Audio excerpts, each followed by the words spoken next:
The universe, in its infinite complexity and occasional bursts of cosmic irony, had developed a rather peculiar consensus about humanity. Across 17 different star systems, through 42 distinct civilizations, and among countless species who had collectively forgotten more about physics than Earth's greatest minds would ever learn, there existed one unifying belief.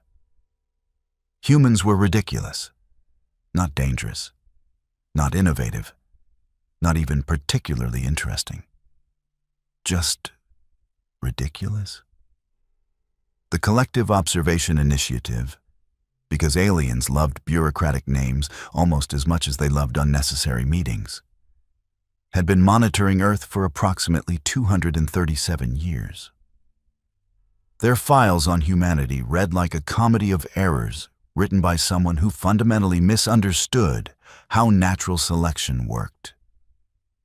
Humans ate poison for fun and called it spicy food. They voluntarily threw themselves out of perfectly functional aircraft for recreation. They had somehow weaponized the act of sitting still until their bodies forgot how to process sugar correctly.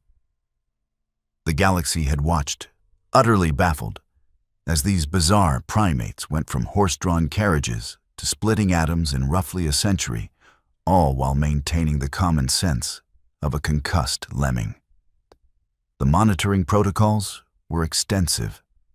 Satellite interference disguised as solar flares, observation posts hidden in the asteroid belt, quantum sensors embedded in Earth's communication infrastructure.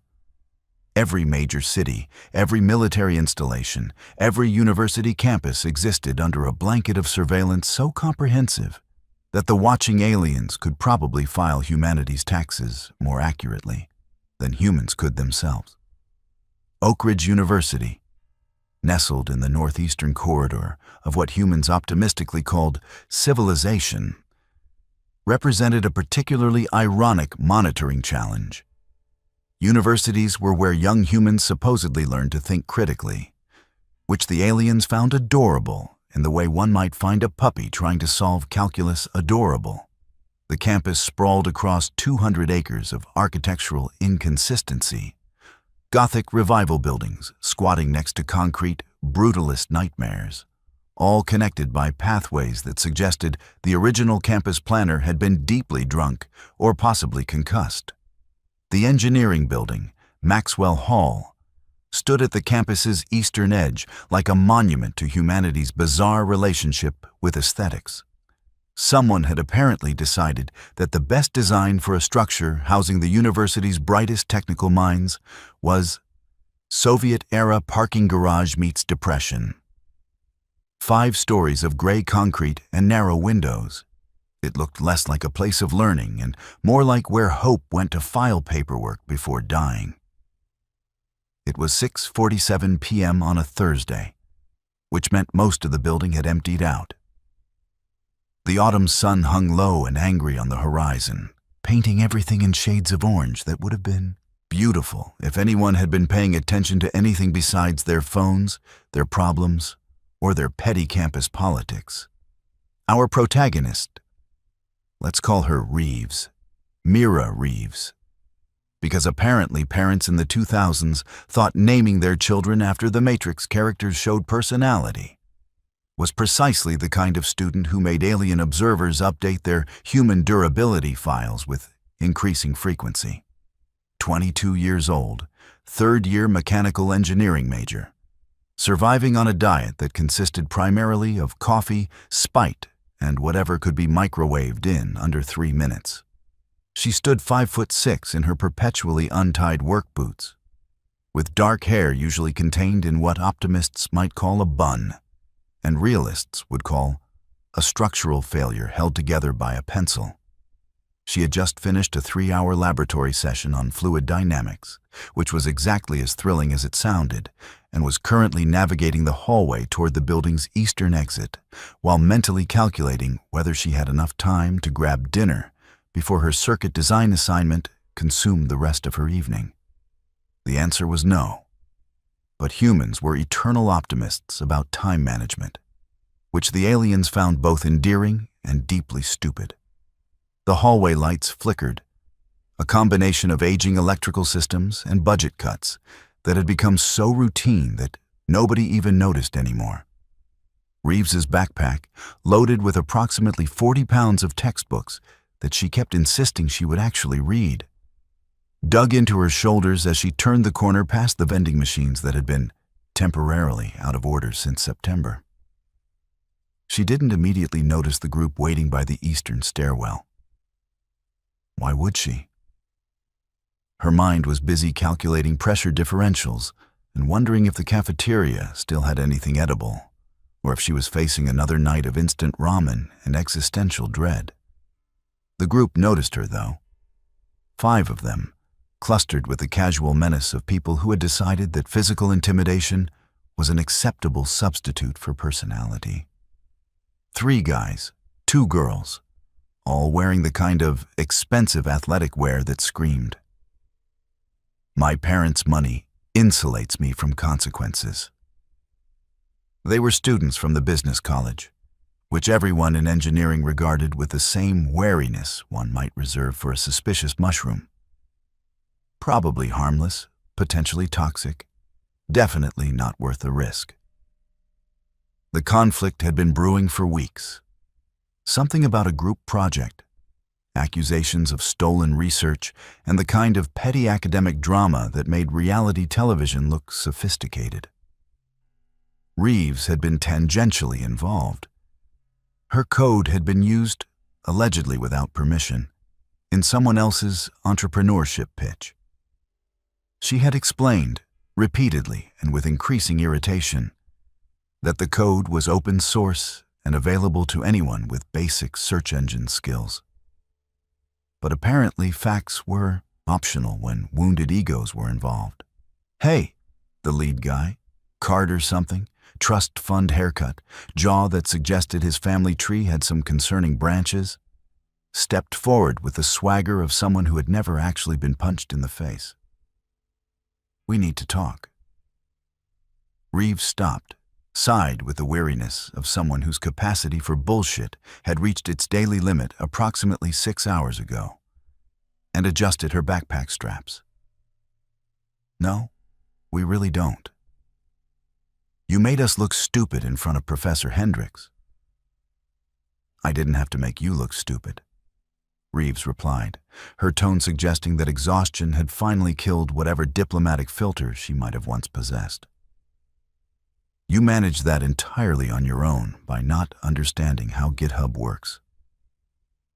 In the Maxwell Hall security office, exactly 347 feet from this increasingly tense confrontation, 6 different camera feeds showed the scene with crystal clarity. The security guard on duty, a guy named Thomas, who was currently more interested in his sandwich than his monitors, had the volume turned down on his desk speakers. Standard Thursday evening. Students being dramatic. Nothing unusual. 342,000 miles away, in a monitoring vessel that technically didn't exist and definitely wasn't hiding behind lunar orbit, the scene was generating significantly more interest. The observation post designated Station Theta 7 looked less like a spaceship and more like what would happen if someone gave an anxiety disorder physical form and unlimited budget. Screens covered every available surface, displaying everything from traffic patterns in Mumbai to agricultural reports from Iowa, to this particular confrontation in an engineering building in a university that most of the galaxy had never heard of and never would.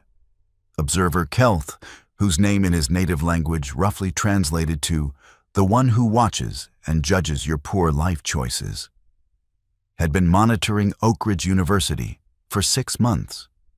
He had 17 eyes arranged in a pattern across his upper torso that humans would have found disturbing and his own species considered barely adequate. Currently, 14 of those eyes were focused on the hallway scene, while the other 3 were filing preliminary incident reports because Kelth had learned, through painful experience, that humans could turn any situation violent with approximately 0 warning. Subject Reeves is surrounded. He announced to the observation deck, his voice carrying the resignation of someone who had watched humans do stupid things for far too long. 5 potential hostiles. Isolated location. Multiple witnesses but questionable intervention probability.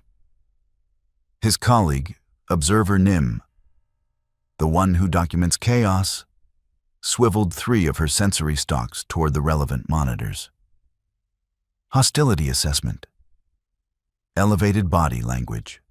Aggressive posturing. The lead male has his chest puffed out like he's attempting to attract a mate, which humans do before violence, for reasons their own scientists can't adequately explain. The confrontation escalated with the kind of predictable momentum that made it depressing. Carter moved closer, his friends forming a loose semicircle that blocked the stairwell exit. The body language shifted from merely threatening to actively hostile. One of the girls, blonde hair and expression suggesting she peaked in high school and was bitterly clinging to that glory, pulled out her phone and started recording. "This is for the internet," she announced, because apparently humiliation had to be crowdsourced now. "Everyone's going to see what happens when you mess with us." Reeves looked at the phone, then at the semicircle, then at the ceiling with the expression of someone silently asking the universe why she couldn't just have one normal day. "You're all aware there are cameras everywhere in this building, right? You're essentially documenting your own assault charge." "Who said anything about assault?" Carter smiled with a kind of confidence that came from never actually facing consequences. "We're just talking. You're the one getting aggressive." It was gaslighting 101, and about as subtle as a brick through a window. The others moved closer, tightening the circle. Reeves's hand moved to her backpack strap, her weight shifting slightly to the balls of her feet. Small adjustments that the aliens recognized as pre-combat preparation, even if the humans surrounding her were too stupid to notice. In the security office, Thomas finally glanced at his monitors, saw what looked like students talking, and went back to his sandwich. The cameras showed everything with perfect clarity. Digital timestamps, high-definition footage, multiple angles. Evidence that would make any potential legal case open and shut. In Station Theta 7, alarms began screaming. "Threat level elevated to critical," Kelth announced, his claws dancing across holographic controls. "Recommend immediate intervention protocols." "Denied," came the response from Commander Vex, whose species had a name that humans couldn't pronounce without dislocating their jaws. She looked like someone had tried to make an octopus out of crystals and given up halfway through. "Non-interference protocols remain in effect. We observe, we document. We do not intervene unless extinction-level threat is detected. One human surrounded by 5 hostiles constitutes human social interaction," Vex interrupted, "which is apparently a violent blood sport on this planet. Our directive is clear: no intervention." Kelth's eyes narrowed. Well, 12 of them did. The other 5 were busy maintaining sensor locks. Human Fragility Index suggests potential for serious injury, perhaps lethal if the fall trajectory intersects with structural corners. Back in the hallway, Carter reached out to grab Reeves's arm, which was the kind of spectacularly stupid decision that suggested his brain had been decorative his entire life. She stepped back, her backpack swinging as a counterbalance, and her voice dropped to the kind of calm that preceded either flight or extraordinary violence. "Don't touch me." Or what? It was at this precise moment, 6:51 p.m. and approximately 37 seconds, that every camera in a 30-foot radius simply stopped working. Not gradually, not with the flickering uncertainty of failing electronics. They just stopped.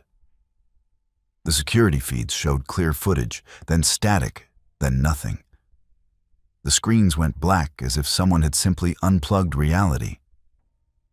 Thomas, who had finally decided to take his job seriously, stared at his monitors in confusion as 6 different camera angles simultaneously died. What the hell? He smacked the side of his display, which had never fixed anything in the history of electronics, but remained humanity's go-to troubleshooting technique. The girl recording on her phone watched her screen freeze, the image pixelating into meaningless noise before the entire device shut down. She frantically pressed buttons. Nothing. The phone had become an expensive paperweight with a cracked screen protector.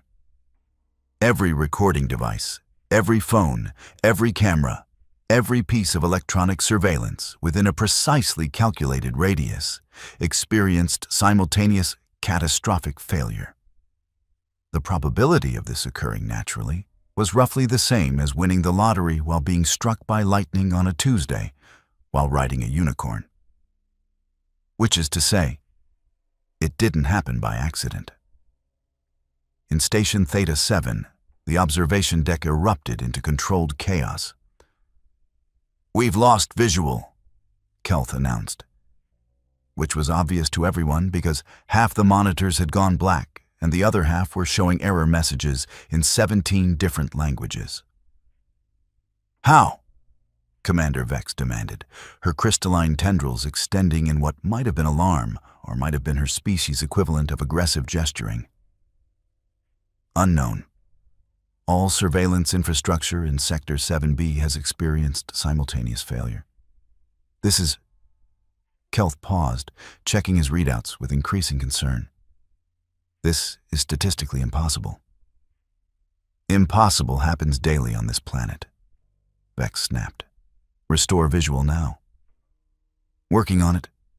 But the interference pattern suggests intentional jamming technology operating at..." He stopped, one of his eyes widening to comical proportions. "Commander, the jamming signature matches collective technology. Someone is using our own equipment against us."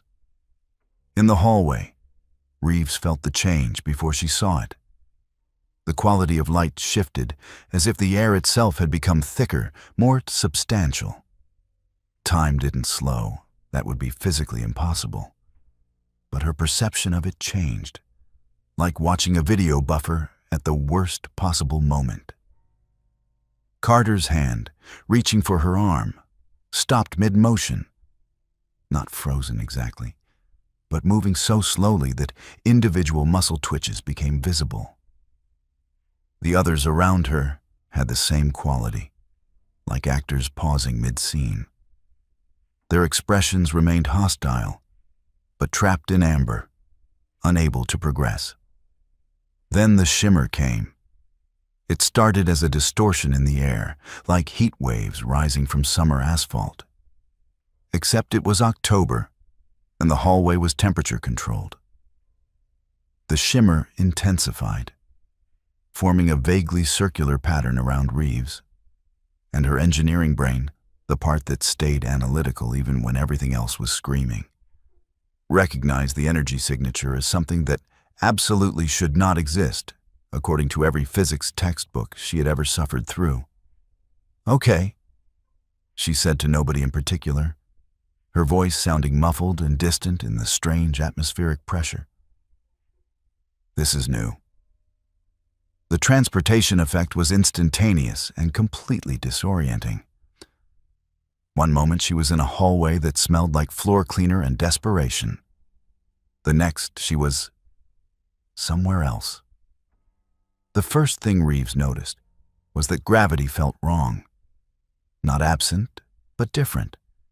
As if someone had adjusted the universal constant down by about 15%.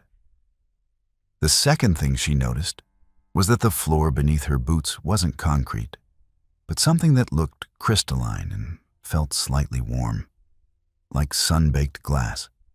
The third thing she noticed was that she was absolutely, definitely, 100% not on Earth anymore.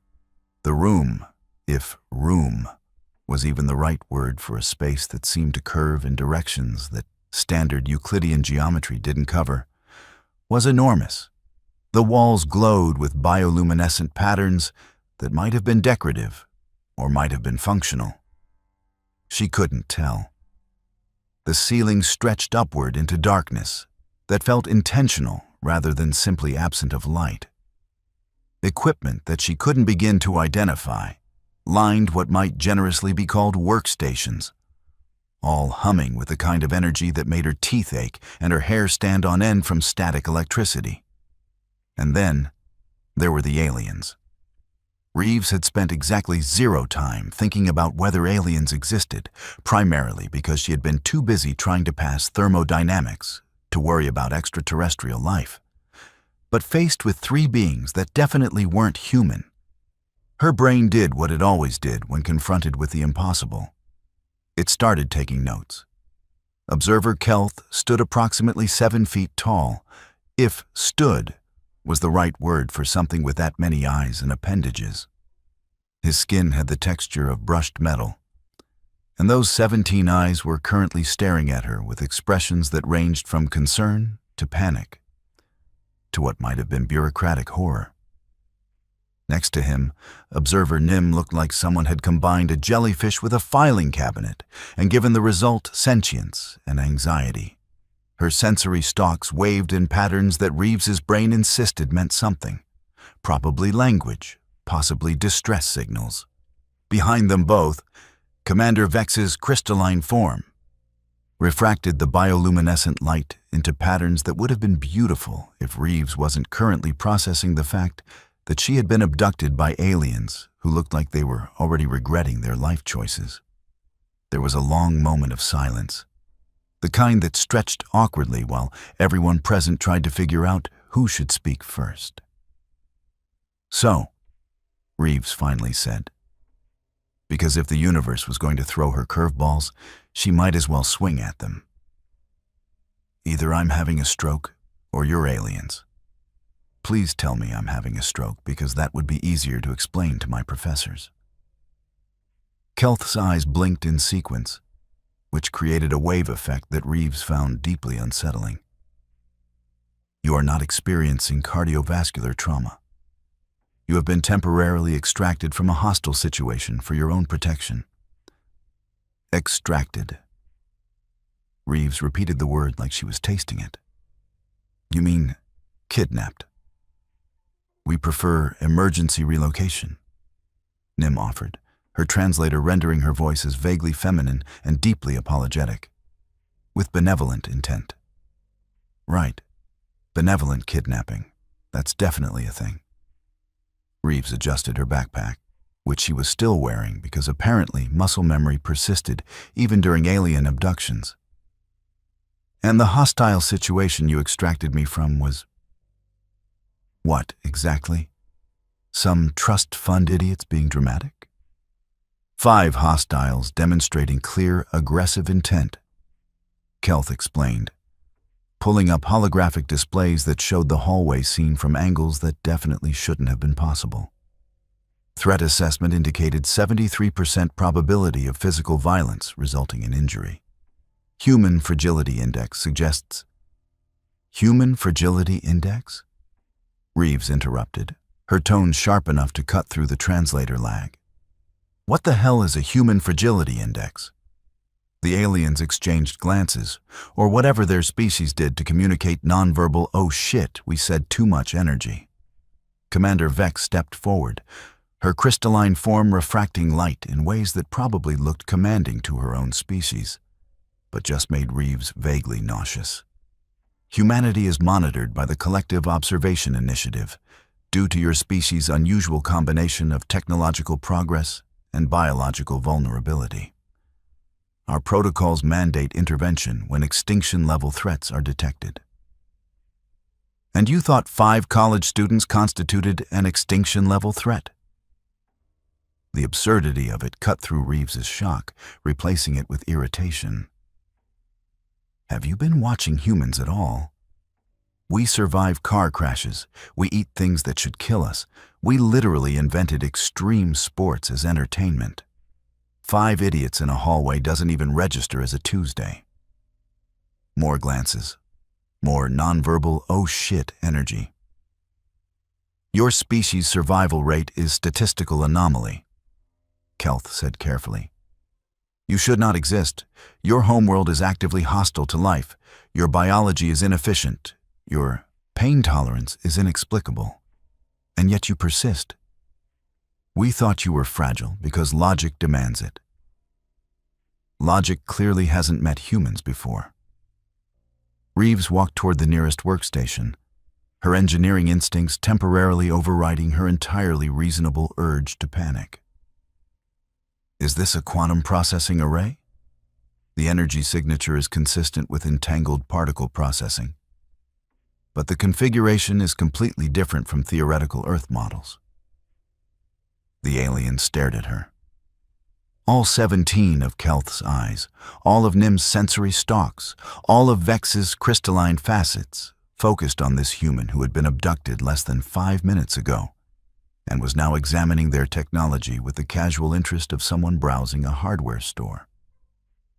You should be experiencing psychological trauma, Nim said, which came across less as an observation and more as a plea for the universe to make sense again. Oh, I'm going to have a breakdown later, Reeves assured her, running her hand near but carefully not touching the holographic interface. Probably tonight, possibly tomorrow, during my morning shower. But right now, I'm looking at technology that shouldn't exist, on a ship that definitely isn't human-made, after being extracted via what I'm guessing was localized spatial displacement. My emotional breakdown can wait. This is too interesting. In the monitoring station's command center, where dozens of other observers were watching this interaction with increasing alarm, someone made a note in humanity's file. The note read, in translation, "Revise fragility assessment. Humans may be experiencing different form of insanity." Miss Reeves, Commander Vex said, her tone attempting diplomacy and achieving something closer to barely controlled panic. We need to return you to Earth immediately. This extraction was unauthorized. It violates 7 different collective protocols and approximately 43 interstellar laws. 43? Reeves looked up from the workstation. That seems specific. The collective takes unauthorized human contact very seriously. Your species is classified as developing but dangerous. We are not supposed to interfere. And yet here I am. Reeves gestured to herself, to the ship, to the general situation. On your ship, after you interfered. So either your protocols are guidelines rather than rules, or you're all really bad at following instructions. Kelth made a sound that the translator rendered as something between a sigh and a groan. We observed potential harm. Our directive is to prevent human extinction events. We classified the situation as 5 idiots in a hallway. Reeves interrupted again, which was becoming a habit, which I could have handled. Humans have been dealing with bullies since before we figured out fire. We're surprisingly good at conflict resolution, usually by not being where the conflict is. Your conflict resolution primarily involves avoidance? Nim asked, her stalks tilting in what might have been confusion. And occasionally pepper spray, but mostly avoidance. Reeves walked back toward the center of the room, her boots making strange sounds on the crystalline floor. So here's what's going to happen. You're going to return me to Earth, exactly where you took me from, at exactly the time you took me. You're going to restore the cameras so there's a record of what happened, or didn't happen, depending on how you want to play this. And then you're going to revise your human fragility index, because clearly your data is outdated. We cannot simply return you, Vex protested. There are protocols, procedures, medical scans to ensure you haven't been contaminated by... Contaminated by what? Alien cooties? Reeves's patience, already strained by a long day and sudden abduction, had officially run out. I've been on your ship for maybe 6 minutes. Unless your technology's leaking radiation. Is it leaking radiation? No, Kelth said quickly. All safety measures are. Then I'm fine. I've probably been exposed to more weird stuff in the engineering lab than anything on this ship. Do you know what we keep in the chemical storage closet? Because I don't think our professors do either, and I'm pretty sure some of it violates the Geneva Convention. The aliens consulted with each other in their native languages, which created a sound pattern like wind chimes having an argument with a synthesizer. Reeves waited, her arms crossed, her expression suggesting that she had already made her decision about how this was going to end, and was just waiting for them to catch up. Finally, Vex turned back to her. We will return you, but you must understand. You cannot tell anyone about this encounter. Humanity is not ready for confirmed extraterrestrial contact. The psychological impact alone could what? Make us act weird? Reeves laughed, sharp and incredulous. Have you met humans? We're already weird. We elected leaders based on hair quality and sound bites. We created social media and then acted surprised when it made everyone miserable. We're literally heating our own planet to uninhabitable temperatures and just continuing to do it while complaining about the weather. Aliens existing is honestly not even in the top 10 strangest things happening on Earth right now. Nevertheless, Vex insisted, you cannot speak of this. Who would believe me anyway? Reeves pointed out. If I tell people I was abducted by aliens who thought college bullies were an extinction-level threat, they'll assume I had a breakdown from stress, which, given my academic schedule, would be totally reasonable. More consultation, more musical arguing. We will return you, Kelth finally said. 8 minutes and 40 seconds after extraction. Sufficient time for your attackers to become confused. Insufficient time for major incident escalation. We will restore camera functionality and create the impression of technical malfunction. And my phone? Will function normally with no memory of the interruption. Smooth. Reeves adjusted her backpack again, a nervous habit she hadn't even realized she had. One question before you send me back. Why humans? Why monitor us so closely? There have to be other developing species out there. The aliens exchanged what Reeves was beginning to recognize as their version of uncomfortable looks. Because you terrify us, Nim said quietly. Your species should not exist, should not have survived, should not have reached space. You are biologically improbable, socially chaotic, and technologically reckless. You create art about your own extinction and call it entertainment. You voluntarily consume ethanol as a recreational poison. You launched primitive spacecraft with barely functional computers and called it progress. Every predictive model we have says humanity should have destroyed itself a century ago. And yet, here you are, still surviving out of what appears to be pure spite and caffeine. Reeves stared at her for a long moment, then started laughing. Really laughing, the kind that came from genuine amusement rather than politeness. You're monitoring us because we're an anomaly, she said when she could breathe again. We're the universe's error message, the exception that proves the rule. That's amazing. That's the most human thing I've ever heard, and I didn't even know it until aliens told me. It is not amusing, Vex said sternly. It is concerning. Humanity represents an unpredictable variable in galactic stability. Everything about humans is an unpredictable variable. That's kind of our whole deal. Reeves looked around the ship one more time, memorizing details that she would never be able to share, but would definitely never forget.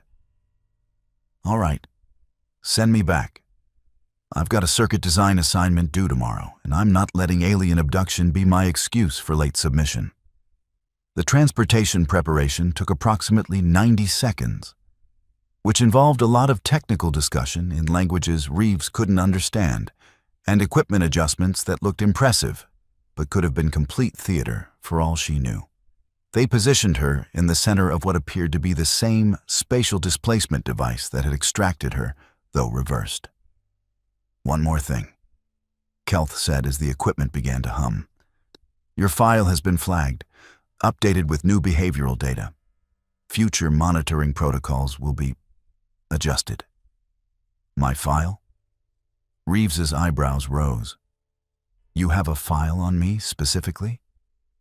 "We have files on all humans of interest. Yours was tagged after you published that open-source code that disrupted 17 commercial ventures and accidentally improved encryption protocols for 3 major governments. That was an accident. I was just trying to— Wait, how do you know about that?"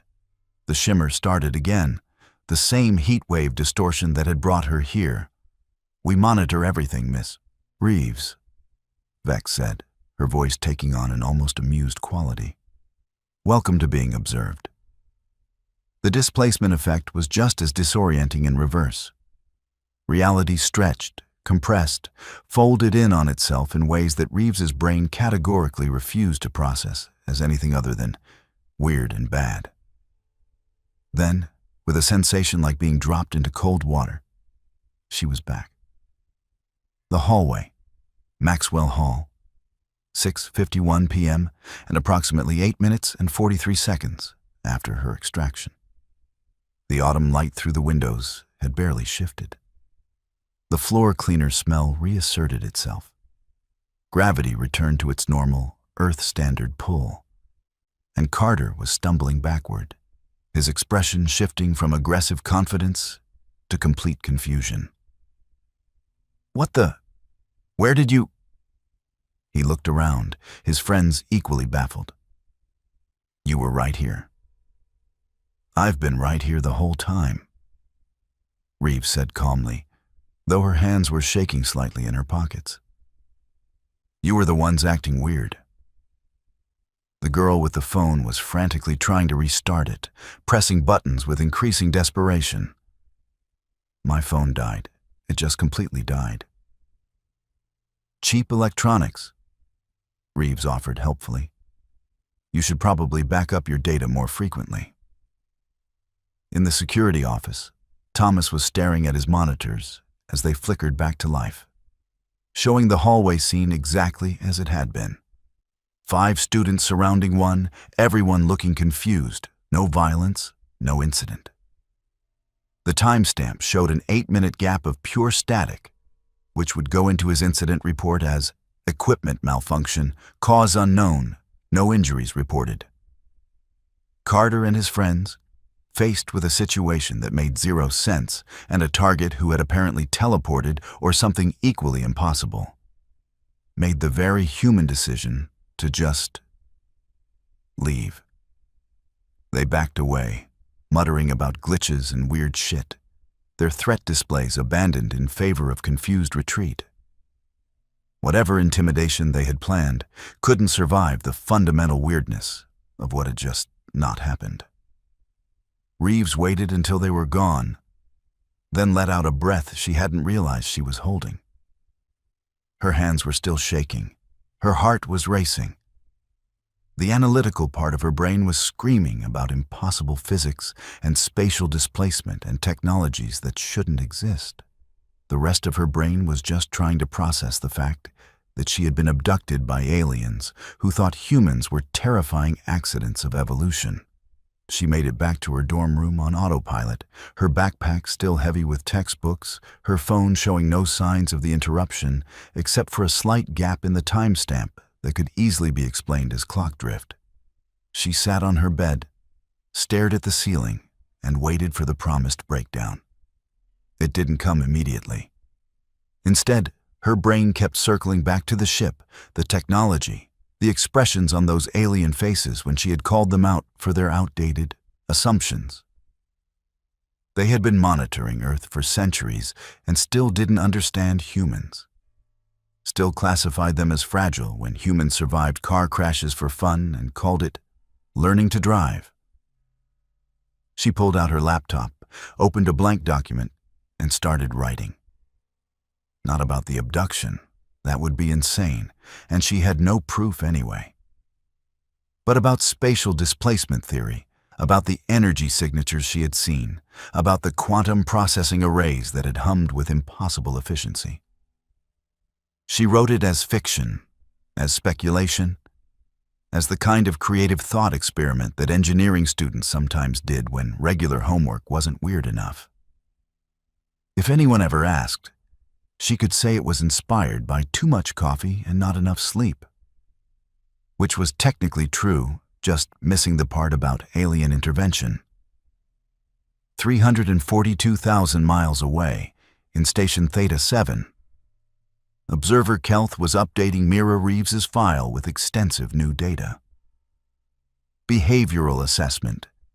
Resilient, analytical, demonstrates humor under stress, shows curiosity rather than fear when confronted with unknown situations.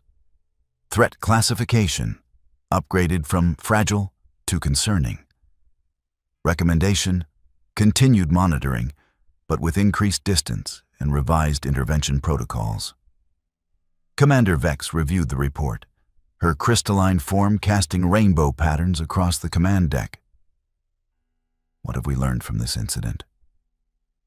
That our human fragility assessments were based on incomplete data, Kelth said carefully, and that intervention may cause more complications than observation. And that humans are somehow more terrifying up close than at a distance. Vex made a sound that might have been agreement or might have been her species' equivalent of exhausted laughter. Update the protocols. All stations. Humans are to be observed, not assisted, unless facing actual extinction-level events. And even then, check twice because they might have it handled. The updated protocols went out across the collective network within hours.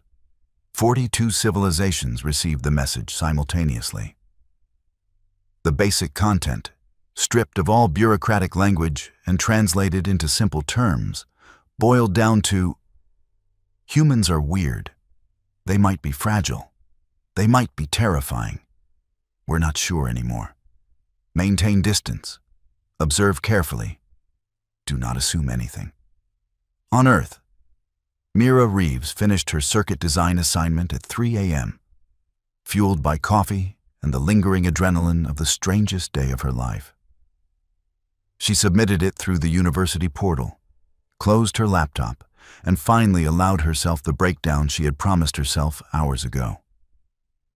It lasted approximately 10 minutes and consisted primarily of laughing until she cried, then crying until she laughed again, then staring at her ceiling and whisper shouting, "I met aliens, and they think we're scary." Until her roommate banged on the wall and told her to shut up. She fell asleep with her engineering textbook open to a chapter on theoretical physics, her phone charging on her nightstand, completely unaware that her file in an alien database had just been flagged as requires additional observation and potentially dangerous in ways we don't fully understand. The universe continued spinning. Earth continued its orbit. Humans continued being weird, resilient, impossible creatures who survived through spite and caffeine. And somewhere in the darkness between worlds, aliens watched and wondered how natural selection had managed to produce something so biologically improbable, so technologically reckless, and so absolutely terrifying when examined up close. The galaxy's cosmic joke was apparently on them. Humanity wasn't fragile.